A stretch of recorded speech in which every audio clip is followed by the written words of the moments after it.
اعوذ باللہ من الشیطان الرجیم بسم اللہ الرحمن الرحیم الحمد للہ رب العالمین الصلاة والسلام علی سیدنا محمد وآلہ الطیبین الطاہرین المعصومین ولعنۃ اللہ علی اعدائہم مجمعین الی یوم الدین۔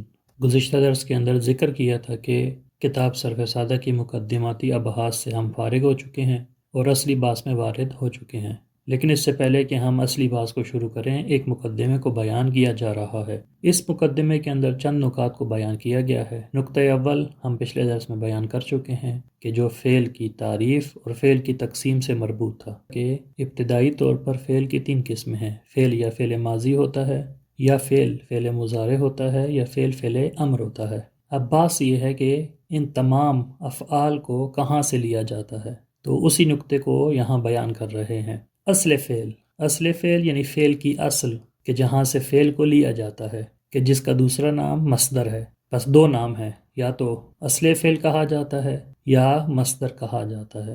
فعل از مصدر گرفته می شود، فعل کو مصدر سے لیا جاتا ہے۔ سب سے پہلے مصدر ہوتا ہے، اس مصدر سے فعل کو لیا جاتا ہے۔ بس مصدر کی تعریف ہمیں معلوم ہونی چاہیے کہ مصدر کسے کہا جاتا ہے۔ اب خود بیان کر رہے ہیں، و مصدر کلمئی است کہ تنہا بر وقوع کار یا حالتی دلالت کند، اور مصدر وہ کلمہ ہے کہ جو فقط کام کے واقع ہونے پر یا کسی حالت کے ظاہر ہونے پر دلالت کرتا ہے۔ مصدر کے اندر زمان موجود نہیں ہوتا۔ مانند خروج، جیسے خروج کا معنی ہے خارج شدن، خارج ہونا۔ خروج مصدر ہے کہ جس کا معنی خارج ہونا ہے۔ یہ خروج فقط کام کے واقع ہونے پر دلالت کر رہا ہے، اس میں زمان موجود نہیں ہے۔ یہ پہلی مثال ہے۔ دوسری مثال حسن، اس کا معنی ہے نیکو شدن، نیک ہونا، اچھا ہونا۔ تو حسن بھی حالت کے ظاہر ہونے کو بیان کر رہا ہے، لیکن اس میں زمان موجود نہیں ہے۔ بس مصدر اس کلمے کو کہا جاتا ہے کہ جو فقط کام کے واقع ہونے پر دلالت کرتا ہے یا حالت کے ظاہر ہونے پر دلالت کرتا ہے۔ کام کے واقع ہونے کی مثال ہے خروج، اس میں زمان موجود نہیں ہے۔ دوسری مثال حسن ہے کہ جو حالت کے ظاہر ہونے کو بیان کر رہا ہے، لیکن اس میں زمان موجود نہیں ہے۔ بس مصدر کی تعریف ہمارے لیے واضح ہو چکی ہے کہ مصدر کس کلمے کو کہا جاتا ہے، اور اسی مصدر سے فعل کو لیا جاتا ہے، فعل کو بنایا جاتا ہے۔ اب دوسرا نقطہ جو یہاں بیان کر رہے ہیں وہ مصدر کی علامت ہے، کہ عربی زبان کے اندر ہمیں کیسے معلوم ہوگا کہ ایک کلمہ مصدر ہے یا مصدر نہیں ہے۔ علامت مصدر کی علامت، کہ عربی زبان کے اندر اگر ہم تشخیص دینا چاہتے ہیں کہ فلاں کلمہ مصدر ہے یا مصدر نہیں ہے، تو اس کی ایک علامت ہے ہمارے پاس۔ اگر وہ علامت اس میں موجود ہوگی، اگر وہ نشانی اس میں موجود ہوگی تو وہ مصدر ہوگا، لیکن وہ نشانی اور وہ علامت اس میں موجود نہیں ہوگی تو اسے مصدر نہیں کہا جائے گا۔ علامت مصدر این است، مصدر کی علامت یہ ہے کہ در آخر ترجمہ فارسی آن تن یا دن آورده شود۔ مصدر کی علامت یہ ہے کہ جب اس عربی زبان کی جو کلمہ ہے اس کا جب فارسی میں ترجمہ کیا جائے تو اس کے آخر میں تینون یعنی تن یا دال نون یعنی دن لایا جائے۔ اگر فارسی میں ترجمہ جب کیا جائے اس کلمے کا تو اس کے آخر میں تن یا دن آ جائے تو وہاں سے ہمیں معلوم ہو جائے گا کہ یہ کلمہ عربی زبان کے اندر مصدر ہے۔ لیکن شرط ہے، مشروط بر این کے، لیکن اس کی شرط یہ ہے کہ اگر نون را برداشتیم، اگر نون کو ہم حذف کر دیں، نون کو ہم گرا دیں، تبدیل بفعل ماضی شود، تو وہی کلمہ فعل ماضی میں تبدیل ہو جائے۔ فارسی زبان کے اندر، فارسی زبان کے اندر اگر ہم اسی نون کو گرا دیں تو وہ فعل ماضی میں تبدیل ہو جائے، تو ہمیں وہاں سے معلوم ہو جائے گا کہ یہ کلمہ عربی زبان کے اندر مصدر ہے۔ مثال اس کی جیسے کہ اوپر بیان کی ہے، خروج، کہ جس کا معنی ہے خارج شدن، آخر میں دال نون موجود ہے، بس خروج مصدر ہے، اور اس کے اندر شرط بھی موجود ہے، اگر آخر میں نون کو ہٹا دیں تو بنے گا خارج شد، کہ جو فعل ماضی ہے وہ خارج ہوا۔ حسن بھی اسی طرح سے ہے، حسن کا معنی ہے نیکو شدن، نیکو شدن میں آخر میں دال نون موجود ہے، اور اگر نون کو ہٹا دیں تو نیکو شد فعل ماضی میں تبدیل ہو جائے گا۔ بس خروج بھی مصدر ہے، حسن بھی مصدر ہے۔ آخر میں تے نون کی جو مثال ہے، جیسے عربی زبان کے اندر کلمہ ہے قتل، قتل کو جب فارسی میں ترجمہ کیا جاتا ہے تو اس کے آخر میں تے نون آتا ہے، قتل کا معنی ہے کشتن، کشتن کے آخر میں تے اور نون موجود ہے، اور جیسے ہی نون کو اگر حذف کر دیا جائے تو وہ بنے گا کشت، کشت فعل ماضی ہے۔ پس مصدر کی علامت یہ ہے کہ جب کسی بھی عربی زبان کے کلمے کو فارسی میں ترجمہ کیا جائے تو اس کے آخر میں تے نون یا دال نون آ جائے، اس شرط کے ساتھ کہ اگر نون کو حذف کر دیا جائے تو وہ فعل ماضی میں تبدیل ہو جائے، تو ہمیں وہاں سے معلوم ہو جائے گا کہ یہ کلمہ عربی زبان کے اندر مصدر ہے۔ لیکن اگر اس میں وہ شرط موجود نہیں ہوگی یا جب اس کا فارسی میں ترجمہ کیا جائے تو آخر میں تے نون یا دال نون نہ آئے تو اس کلمے کو مصدر نہیں کہا جائے گا۔ بنابراین کلماتی مانند اونک، گردن و خازے فروتن مصدر نیستن، لہٰذا کچھ کلمات جیسے اونک، عربی زبان کے اندر لفظ اونک ہے کہ جس کا معنی فارسی میں جب کیا جائے تو آتا ہے گردن، آخر میں دال نون موجود ہے۔ اسی طرح کلمہ ہے خازے، خازے کا جب فارسی میں ترجمہ کیا جائے تو اس کے آخر میں تا نون آتا ہے، خازے کا معنی ہے فروتن، آخر میں تے اور نون موجود ہے۔ یہ مصدر نہیں ہے، مصدر نہیں ہے چونکہ ان کے اندر شرط موجود نہیں ہے۔ شرط یہ تھی کہ اگر نون کو حذف کر دیا جائے آخر سے تو وہ فعل ماضی میں تبدیل ہو جائے۔ گردن کے آخر میں جو نون ہے اس کو اگر حذف کر دیا جائے تو بنے گا گرد، گرد فعل ماضی نہیں ہے۔ اسی طرح فروتن کے آخر میں جو نون ہے اس کو حذف کیا جائے تو بنے گا فروت، اور فروت فعل ماضی نہیں ہے۔ لہٰذا جب نون کو حذف کیا جائے اور فعل ماضی نہ بنے تو معلوم ہو جائے گا کہ کلمہ اونک اور اسی طرح کلمہ خازے مصدر نہیں ہیں۔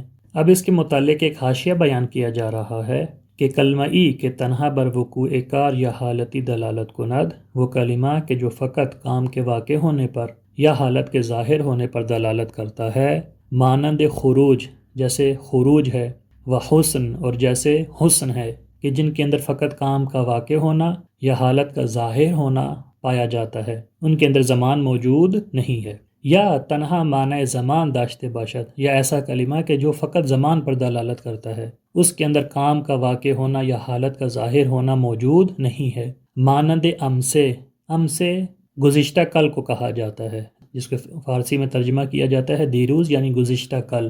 امسے فقط زمان کو بیان کر رہا ہے، گزشتہ کل کو بیان کر رہا ہے۔ اسی طرح الیوم امروز آج کا دن، تو الیوم بھی فقط زمان کو بیان کر رہا ہے۔ اسی طرح غدن فردا یعنی آئندہ کل، آنے والی کل کو عربی زبان میں غدن کہا جاتا ہے، غد کہا جاتا ہے۔ یہ غد آنے والی کل کے معنی میں استعمال ہوتا ہے، تو یہ بھی فقط زمان کو بیان کر رہا ہے۔ بس وہ کلمہ کہ جو فقط کام کے واقع ہونے پر یا حالت کے ظاہر ہونے پر دلالت کرتا ہے، یا وہ کلمہ کہ جو فقط زمان کو بیان کرتا ہے، اسم است، یہ تمام کے تمام کلمات اسم ہیں۔ و فقط کلمہ فعل است، اور فقط وہ کلمہ فعل ہے کہ ہم برکار یا حالت دلالت کند و ہم بر زمان آن، کہ جس کے اندر دونوں چیزیں موجود ہوں۔ فعل اس کلمے کو کہا جاتا ہے کہ جو کسی کام کے واقع ہونے پر یا حالت کے ظاہر ہونے پر بھی دلالت کرے اور زمان پر بھی دلالت کرے۔ لیکن اگر ایسا کلمہ ہے کہ جس کے اندر ایک چیز موجود ہے، یا فقط کام کا واقع ہونا اور حالت کا ظاہر ہونا اس کے اندر موجود ہے، یا فقط اس کے اندر زمان موجود ہے، تو اسے اسم کہا جائے گا، فعل نہیں کہا جائے گا۔ بس ہمارے لیے یہ واضح ہو چکا ہے کہ فعل کو مصدر سے لیا جاتا ہے، لیکن گزشتہ درس میں ذکر کیا تھا کہ ابتدائی طور پر ہمارے پاس فعل کی 3 قسمیں ہیں، فعل یا ماضی ہوتا ہے، یا مضارع ہوتا ہے، یا امر ہوتا ہے۔ اب کون سے فعل کو مصدر سے لیا جاتا ہے؟ آیا فعل ماضی کو مصدر سے لیا جاتا ہے؟ آیا فعل مضارع کو مصدر سے لیا جاتا ہے؟ یا آیا فعل امر کو مصدر سے لیا جاتا ہے؟ یا تمام افعال کو مصدر سے لیا جاتا ہے؟ تو اسی نقطے کو یہاں بیان کر رہے ہیں۔ آنچے مستقیما از مصدر گرفته می شود تنہا فعل ماضی است، وہ چیز کہ جو بغیر کسی واسطے کے مستقیم طور پر مصدر سے لی جاتی ہے وہ فقط فعل ماضی ہے، یعنی فقط فعل ماضی کو مصدر سے لیا جاتا ہے مستقیم طور پر بغیر کسی واسطے کے۔ وَأَمَّا مضارع و امر چنین نیستند، لیکن فعل مضارع اور فعل امر اس طرح سے نہیں ہیں، انہیں مستقیم طور پر مصدر سے نہیں لیا جاتا، بلکہ مضارع از ماضی گرفته می شود، بلکہ مضارع کو ماضی سے لیا جاتا ہے، و امر از مضارع، اور امر کو فعل امر کو مضارع سے لیا جاتا ہے۔ پس خلاصہ یہ ہوگا کہ سب سے پہلے ہمارے پاس مصدر موجود ہوگا، مصدر سے ہم فعل ماضی کو بنائیں گے، پھر فعل ماضی سے فعل مضارع کو بنائیں گے، اور پھر فعل مضارع سے فعل امر کو بنائیں گے۔ اب اس کے متعلق بھی ایک حاشیہ ذکر کر رہے ہیں۔ از آنچه گذشت روشن شد، جو نکات بیان کیے گئے ہیں تو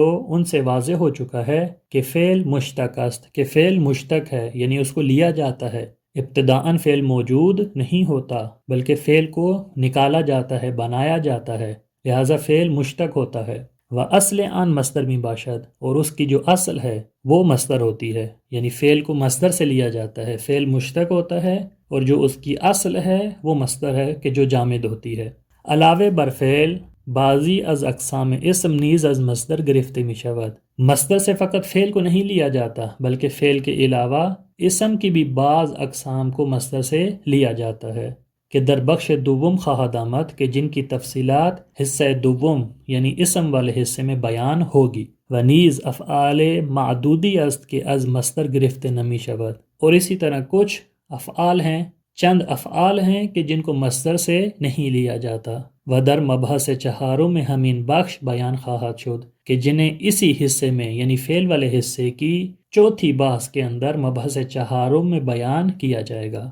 پس قاعدہ یہ ہے کہ فعل کو مصدر سے لیا جاتا ہے اور فعل مشتق ہوتا ہے، اس کو بنایا جاتا ہے مصدر سے، لیکن فقط مصدر سے فعل کو نہیں بنایا جاتا بلکہ کچھ اسما ہیں کہ جن کو مصدر سے لیا جاتا ہے، کہ جن کی تفصیلات حصہ اسم میں یعنی اپنے مقام پر بیان ہوگی، اور اسی طرح کچھ افعال ایسے ہیں کہ جن کو مصدر سے نہیں لیا جاتا، حالانکہ فعل کو مصدر سے لیا جاتا ہے، لیکن کچھ افعال عربی زبان میں ایسے ہیں کہ جنہیں مصدر سے نہیں لیا جاتا، کہ جن کی تفصیلات اسی حصے کے مبحث چہاروں میں بیان ہوگی۔ انشاءاللہ مزید مطالب کو اگلے درس میں بیان کیا جائے گا۔ وصلی اللہ علی محمد وآلہ الطیبین الطاہرین المعصومین۔